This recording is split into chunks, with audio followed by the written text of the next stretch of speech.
সেতু বিমর্শনা কমপ্লেক্স পৌর পরিষদের বিল্ডিং। মারাঘাটে। আপনি এখানে কতদিন ধরে বিক্রি করছেন? আমি হচ্ছে তো প্রায় 7 বছরই। কোনো সমস্যা আছে নাকি? সমস্যা বলতে তো ওই দোকান টোকান তো সব খুলেন না, দোকানটা সব খুললে তো আমরা তো খুব সুবিধা হইতো।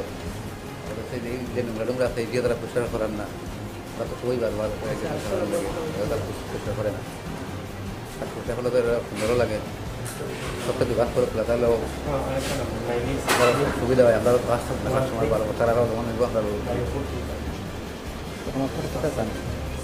সাইড এটা মানে খোলা হয়তো, সাইড পরিষ্কার হইতো। তারা কইলে এখানে কী থাকবে? তারা তো কইলে খালি এটা পরিষ্কার করাইব। আপনার কার সঙ্গে কথা হয়েছে?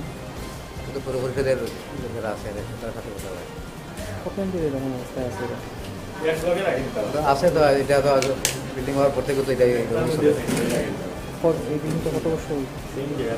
বিল্ডিং হয়ে গেছে প্রায় 15-16 বছর।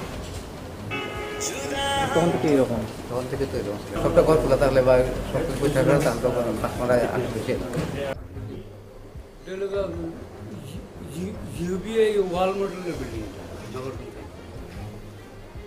তো এইদিকে জাবরা উপরা আছে, এটি একটু দুর্গন্ধ করে, এটি একটু সাফা হয়ে গেছে, একটু ভালো। সমস্যা আর কি? তো এইদিকে লাইট নাই, লাইটটা দিতে লাগে, এদিকে লাইট কিছু নাই, লাইটটি দিতে লাগে, লাইটটি দিতে ভালো লাগে। নোংরা টোংরা আছে? হ্যাঁ? নোংরা টোংরা আছে? ওই তো রুমে তো আছে এটি, ওই জন্য দেখা কতদিন ধরে? এটা ধরুন 15-20 দিনের ধরে আছে। সবসময় এরকম থাকি প্রায়। দুর্গন্ধ থাকে? আপনার সমস্যা হবে? আর একটু তো সমস্যা হয়ে পড়েছে। আপনার কি জানাইছেন না কেন? এটা কয়েকদিন আগে আসতো, চেয়ারম্যান আসতো, এ সময় আমরা টেনে করছে যে পরিষ্কার করবো বললেন, একটি কাজ ধরাই বক্ত ধরাই। হ্যাঁ, কী চাইতে চান? আমরা তো যদি সাফা টাফা হচ্ছে সপ্তাহে হইতে পারি। আপনার কতদিন ধরে? আমি আসছি 2 বছর ধরে আসছি। তখন থেকে এরকম সমস্যা?